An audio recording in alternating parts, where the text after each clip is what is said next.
दोस्तों नमस्कार। बीसीसीआई के सेक्रेटरी हैं जय शाह और उन्होंने एक फरमान जारी किया था। हालांकि अभी उसकी घोषणा अधिकृत तौर पर नहीं हुई है, लेकिन वो चाहते हैं कि सभी खिलाड़ी जो डोमेस्टिक क्रिकेट में खेलें, और डोमेस्टिक क्रिकेट ऐसा नहीं हो सकता कि आप आईपीएल की खातिर जो है डोमेस्टिक क्रिकेट को छोड़ दें। जाहिर सी बात है कि वो कहना चाह रहे थे ईशान किशन के बारे में कि ईशान किशन जो है जिस तरह से आजकल बड़ौदा में खेल रहे हैं, बड़ौदा में प्रैक्टिस कर रहे हैं पांड्या ब्रदर्स के साथ, हार्दिक पांड्या के साथ, कृणाल पांड्या के साथ, लेकिन वो आईपीएल की तैयारी कर रहे हैं और उनकी टीम जो झारखंड है वो इस वक्त होड़ से बाहर हो चुकी है। ग्रुप ए में उसको रखा गया है, लेकिन जब ये फरमान जारी किया गया था उससे तब भी वो नहीं खेले। आज से जो मुकाबला शुरू हुआ है राजस्थान के खिलाफ झारखंड का, उसमें भी वो नहीं खेले और इससे पिछले मुकाबले में भी नहीं खेले। तो अब जाहिर सी बात है कि जब आपके जैसे प्लेयर टीम में मौजूद हैं, राष्ट्रीय टीम में खेल चुके हैं, टेस्ट में उनका बहुत अच्छा प्रदर्शन है, वनडे में बहुत अच्छा प्रदर्शन है, T20 तीनों फॉर्मेट में बहुत अच्छा प्रदर्शन किया है। अगर आप देखें ईशान किशन को, तो इन्होंने 2 टेस्ट मैच खेले हैं, 76 का इनका औसत है। अगर आप वनडे देखें तो वनडे में ये खिलाड़ी डबल सेंचुरी बना चुका है, वो भी विदेश में बांग्लादेश के खिलाफ, और बांग्लादेश के खिलाफ बांग्लादेश में जाकर चट्टग्राम में इन्होंने वो सेंचुरी को अंजाम दिया था। और इसके अलावा T20 क्रिकेट देखें तो T20 क्रिकेट में भी इस खिलाड़ी ने 6 हाफ सेंचुरी बनाई है, जिसमें ऑस्ट्रेलिया के खिलाफ 2 बैक टू बैक उनकी हाफ सेंचुरी शामिल है। इससे आप अंदाजा लगा सकते हैं कि इस खिलाड़ी को में हुनर की कोई कमी नहीं है।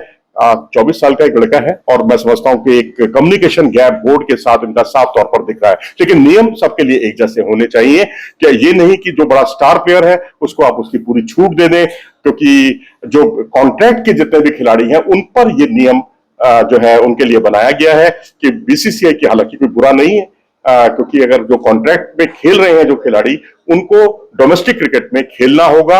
ये एक नियम बनाने की बात चल रही है, जिसके बारे में उन्होंने कहा कि कोई एक्सक्यूज नहीं चल सकता, कोई बहानेबाजी नहीं चल सकती। बोर्ड इसको लेकर बहुत ही गंभीर है।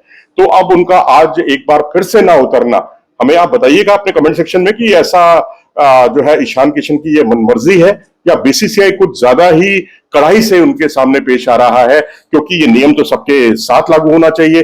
अब अगर आप देखें तो प्लस ए कैटेगरी जो है उसमें जो खिलाड़ी आते हैं उसमें जसप्रीत बुमराह है, विराट कोहली है, रोहित शर्मा है और रविंद्र जडेजा है। इनमें 3 खिलाड़ी तो भारतीय टीम की ओर से खेल रहे हैं और चौथे खिलाड़ी जो है विराट कोहली निजी कारणों से बाहर है। जब वो राष्ट्रीय टीम के लिए उपलब्ध नहीं है तो डोमेस्टिक के लिए क्या उपलब्ध होंगे। वो बात अलग है कि जब वो उपलब्ध होते हैं और डोमेस्टिक क्रिकेट चल रहा हो और कोई सीरीज ना चल रही हो, तो भी वो पता नहीं कितने वर्षों से कोई डोमेस्टिक क्रिकेट का मैच नहीं खेले। क्या वहां पर ये नियम कड़ाई से लागू होगा? क्या रोहित शर्मा के लिए नियम कड़ाई से लागू होगा?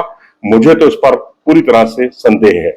अब आप ग्रुप ए की बात करें, जो ग्रुप ए कैटेगरी है उसमें अश्विन है, शमी है, पंत है, अक्षर पटेल है और हार्दिक पांड्या है। अब हार्दिक पांड्या ये कहकर बच सकते हैं कि भाई मैं डोमेस्टिक क्रिकेट जो है कैसे खेलूं, मैं तो 5 डे जो मैच है, बड़े फॉर्मेट के जो मैच है वो मैं खेलता ही नहीं हूं। तो भैया मुश्ताक अली ट्रॉफी होती है T20 क्रिकेट के लिए, विजय हजारे ट्रॉफी होती है वनडे क्रिकेट के लिए, आप उसमें तो कम से कम खेल सकते हैं, आप उसमें भी नहीं खेलते हैं। तो क्या बोर्ड सख्ती के साथ इस नियम को हार्दिक पांड्या पर लागू करेगा? इसको लेकर भी संदेह है। उसके बाद आइए आप ग्रुप बी पर। चेतेश्वर पुजारा है ग्रुप बी में, पुजारा रेगुलर खेल रहे हैं सौराष्ट्र के लिए। केएल राहुल है जो अनफिट है। मोहम्मद सिराज राष्ट्रीय टीम के लिए उपलब्ध है। शुभमन गिल राष्ट्रीय टीम में खेल रहे हैं और बचते हैं एक ही खिलाड़ी और वो है मोहम्मद सिराज, और मोहम्मद सिराज जो है वो भी राष्ट्रीय टीम के लिए उपलब्ध है। तो अब जाहिर सी बात है, अब केएल राहुल इंजरी की वजह से जब राष्ट्रीय टीम के लिए उपलब्ध नहीं है तो रणजी टीम के लिए कैसे उपलब्ध हो सकते हैं। अब आप आ जाइए सी कैटेगरी, जिसमें शिखर धवन निजी कारण उन्होंने अभी तक बताया है, वो भी सी कैटेगरी में आते हैं। बोर्ड के कॉन्ट्रैक्ट खिलाड़ियों की सूची में अभी भी उनका नाम है। उमेश यादव रेगुलर खेल रहे हैं। क्या शिखर धवन पे आप शिकंजा कसेंगे, उनको कहेंगे कि आपको राष्ट्रीय टीम में खेलना ही हो, रणजी ट्रॉफी में खेलना ही होगा? दीपक हुड्डा है, वो भी रेगुलर खेलते रहे हैं, और शार्दुल ठाकुर अभी भी खेल रहे हैं। ईशान किशन बिल्कुल नहीं खेल रहे हैं। कुलदीप यादव उपलब्ध नहीं है। वाशिंगटन सुंदर उपलब्ध नहीं है, दोनों राष्ट्रीय टीम की ओर से खेल रहे हैं।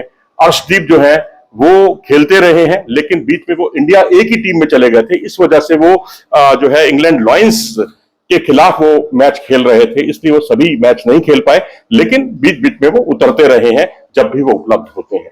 तो अब यहाँ ईशान किशन पर यह शिकंजा कसा जाना जो है कितना सही है, क्योंकि झारखंड की हालत इतनी खराब है, राज्य से आगे बढ़े हैं और झारखंड की टीम अब एक औपचारिकता पूरी करने के लिए मैच खेल रही है। ग्रुप ए से वो बाहर हो चुकी है और सर्विसेज, सौराष्ट्र और महाराष्ट्र, ये इन 3 टीमों के खिलाफ पहली पारी के आधार पर वो पिछड़ गई, ले देकर एक मैच जीती है और वो भी मणिपुर के खिलाफ, और हरियाणा से पारी से हारी है। और ये सारी चीजें जो है अब उसको कटघरे में खड़ी कर रही हैं ईशान किशन को, क्योंकि आपकी टीम कमजोर हो रही है लगातार और आप उसके लिए कुछ नहीं कर रहे। आप सिर्फ मुंबई इंडियंस के लिए आईपीएल की तैयारी कर रहे हैं और वो भी बड़ौदा में जाकर। तो कितना सही है? क्या सब खिलाड़ियों के लिए एक जैसे नियम लागू करने का प्रावधान अनिवार्य रूप से होना चाहिए? क्या ये ईशान किशन के प्रति कुछ ज्यादा हार्श कदम नहीं है?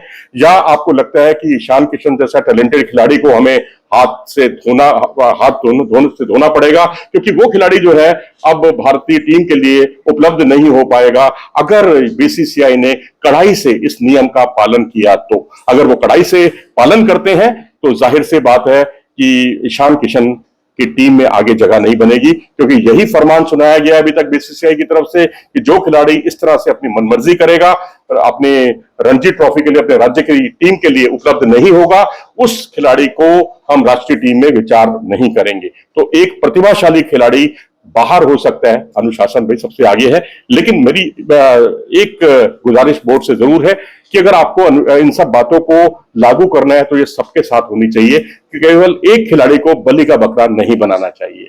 अपनी राय दें इस बारे में कमेंट सेक्शन में जाकर। अगर आपको ये वीडियो पसंद आया हो तो इसे लाइक करें और चैनल को सब्सक्राइब भी करें। नमस्कार।